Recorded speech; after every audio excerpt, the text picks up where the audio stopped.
સુસંસ્કૃત પરિવાર કઈ રીતે બને? સ્વર્ગ અને નર્ક બીજે ક્યાંય નથી. મનુષ્ય જ્યારે ઈચ્છે ત્યારે પોતાના નાના સરખા પરિવારમાંથી જ ગમે ત્યારે તેનું અવતરણ કરી શકે છે. રામાયણમાં આપણે પારિવારિક આદર્શોનો ઉલ્લેખ મળે છે. અયોધ્યાના નિવાસીઓનું પારિવારિક જીવન આદર્શોથી ઓતપ્રોત હતું. જો આપણા પારિવારિક જીવનમાં પણ આવા ઉદાત્ત ભાવ જોવા મળતો હોત તો પરિવાર સંસ્થા આજે આવી છિન્ન ભિન્ન જોવા ન મળત.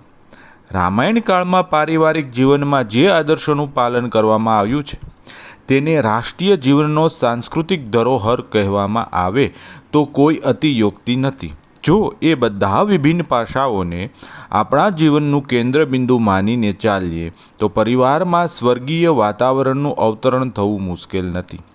પરિવારના સભ્યોની વચ્ચે ઘનિષ્ઠ આત્મીયતા તેમજ સ્નેહ સદભાવનાના આધારે પરિવારને એક સૂત્રમાં બાંધી શકાય છે.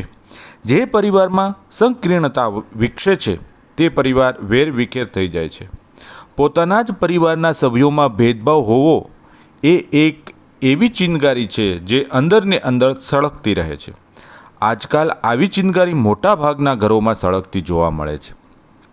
આગળ જતાં તે જ ચિનગારી પારિવારિક વિઘટનનું કારણ બને છે.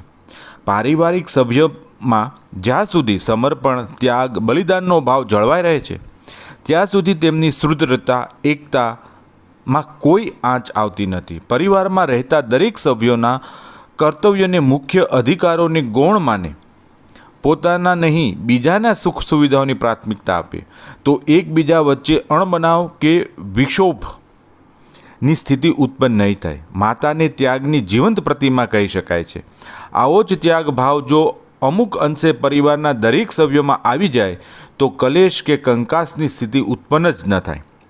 દૈનિક જીવનના ક્રિયાકલાપમાં ઉદારતા, સહિષ્ણુતાનો સમાવેશ થવો જોઈએ. દરેક સભ્યએ એ ધ્યાન રાખવું જોઈએ કે આપણા વ્યવહારથી કોઈનું અહિત ન થાય. મન દુઃખ થવું કેવો કડવા શબ્દોનો પ્રયોગ જાણે અજાણે પણ ન કરવો જોઈએ. વ્યવહાર તથા વાણીમાં નમ્રતા, મધુરતા, સૌમ્યતા તથા શાલીનતા જળવાઈ રહે.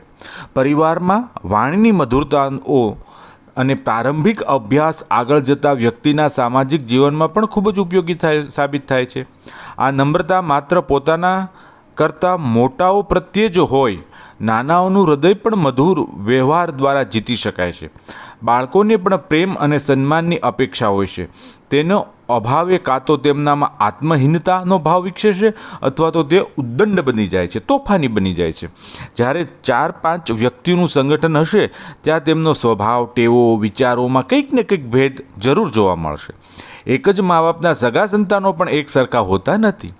હાથની 5 આંગળીઓ સરખી હોય છે નથી હોતી, પણ આ બધા સહકાર અને સામંજસ્યથી જ કોઈ કામ કરી શકે છે. આપણે એવું ઈચ્છીએ કે બધી જ વ્યક્તિઓ આપણને અનુરૂપ થઈ જાય તે કદી શક્ય નથી. આ માટે બંને પક્ષોએ થોડી ઘણી ઉદારતા બતાવવી પડશે. બરાબર આ જ વાત પારિવારિક સભ્યોને પણ લાગુ પડે છે. દરેક સભ્ય પરસ્પર સામંજસ્ય પર જ પરિવારની એકતા અને સંગઠિતતા નિર્ભર છે. સ્વભાવગત ભિન્નતાને કારણે નવીન સમસ્યાઓ ઊભી થઈ શકે છે, પરંતુ બીજાના વ્યવહારથી થતી અસુવિધાઓ હસતા હસતા ટાળી દેવામાં આવે અથવા નમ્રતાપૂર્વક તેને ભૂલી જવાય તો પરસ્પર મતભેદો તો ઠીક, એકબીજાની ભૂલો પણ સહજ રીતે સુધારો થતો રહી શકે છે.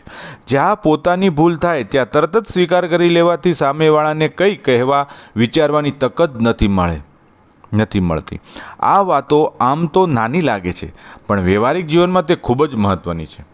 મોટેરાઓ પ્રત્યે સન્માન અને શ્રદ્ધા અને નાનાઓ પ્રત્યે સ્નેહ અને પ્રેમની અભિવ્યક્તિ જ પારિવારિક સુખ શાંતિને મેરુદંડ છે.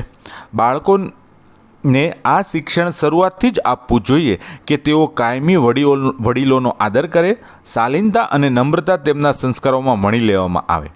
પ્રત્યક્ષ તેમજ પરોક્ષ દરેક પ્રકારના સંભવ પ્રયાસો કરવા જોઈએ. તેમાં એક કડી એ પણ જોડી દેવી જોઈએ કે પરિવારના જે મોટા છે તેમણે બાળકોની ભાવનાઓની ઉપેક્ષા ન કરવી જોઈએ. તેમની એ પણ કંઈક મનોવૈજ્ઞાનિક મુશ્કેલીઓ અને સમસ્યાઓ હોય છે જેની ઉપેક્ષા કરવાથી તેઓ અંદરથી હતાશ અને નિરાશાની ભાવના વિકસે છે. પરિવાર સંસ્થા એ સહજ જીવનના વ્યવહારિક પ્રશિક્ષણની પ્રયોગશાળા છે. આથી કુટુંબને સમાજ સંસ્થાનો એક એકમ માનવામાં આવે છે. દરેક સભ્ય પોતપોતાની મર્યાદાઓનું પાલન કરવામાં જ પોતાની પ્રતિષ્ઠા, કલ્યાણ, ગૌરવની ભાવના રાખીને રાજી ખુશીથી તેને નિભાવવાનો પ્રયત્ન કરે છે. કુટુંબની સાથે સહજીવનમાં જરૂર પડે ત્યારે દરેક સભ્ય પોતાના વ્યક્તિગત સુખ સુવિધાઓનો ત્યાગ કરવામાં પણ પ્રસન્નતા અનુભવે છે. આ જ સહજીવન સર્વોપરી આવશ્યકતા હોય છે.